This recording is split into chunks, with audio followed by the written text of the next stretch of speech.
Laissez-nous vous raconter une histoire, la place Crève-Cœur et ses titanesques bâtiments. Le secteur Saint-Pierre est en réalité organisé autour de la place Crève-Cœur, au cœur de l'ancien bourg Saint-Pierre-les-Calais, rattaché à la ville en 1885. Avant l'actuelle place, c'était un vaste terrain agricole appelé le Champ Carré et situé à la périphérie de Saint-Pierre-les-Calais. En 1836, Jean-Louis Crève-Cœur va faire don du Champ Carré à cette nouvelle ville. Mais attention, il y aura deux conditions à respecter. La place devra porter le nom de Crève-Cœur et deuxième condition, ça sera pour accueillir des marchés et des foires.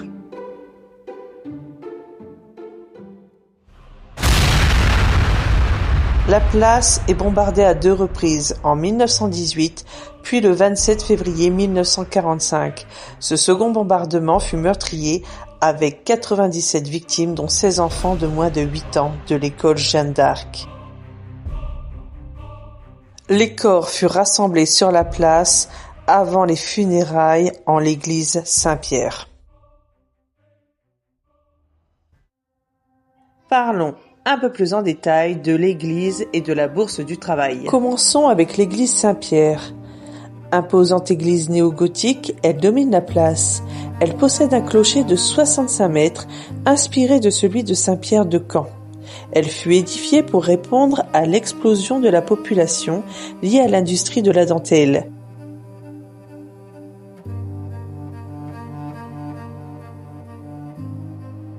Ce détail est peu connu. Le premier office célébré en 1870 fut celui du maire de la ville de Saint-Pierre, Henri Leblond, principal artisan de la création de la place Crève-Cœur. L'église n'était pas totalement achevée et les habitants ont donc découvert le bâtiment dans une atmosphère de deuil. Elle est officiellement inaugurée le 11 avril de la même année. Avant de continuer notre visite historique, je vais vous raconter une histoire bien intrigante. Le soir tard dans la nuit, il est possible d'entendre jouer dans le calme de l'église quelques notes de musique, sans que personne ne soit présent sur le lieu. Ce sont des notes d'orgue que les murs gardent en mémoire et en font écho. En poussant les portes de l'entrée principale, il est possible de voir plusieurs vitraux refaits à l'identique, qui représentent les blasons des deux villes, Saint-Pierre-les-Calais et Calais, ainsi que le Christ et Saint-Pierre. Les vitraux ne sont pas d'origine au niveau de la façade, ils ont été détruits lors des bombardements ou par l'incivisme de certains individus.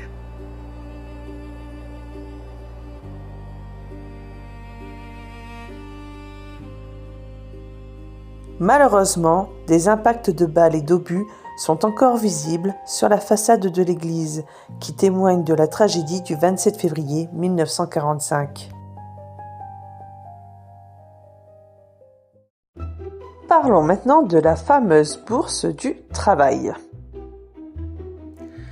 Avant la Bourse du Travail, il y avait un lavoir avec des bains municipaux. La construction a débuté vers 1860, mais lors des bombardements de 1918, ils ont été fortement endommagés. En plus, la ville s'est industrialisée au fur et à mesure et il faut dire que ce bâtiment n'a plus vraiment eu son utilité. Donc il a été décidé peu avant le début de la Seconde Guerre mondiale de faire un nouveau bâtiment qui serait la Bourse du Travail.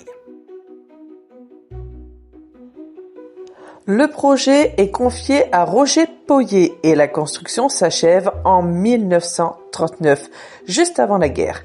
Elle possède une grande salle pouvant accueillir 1200 personnes, une fresque et plusieurs sculptures. La mise en service du marché couvert ne se fera qu'en 1942, après la levée de réquisitions allemandes.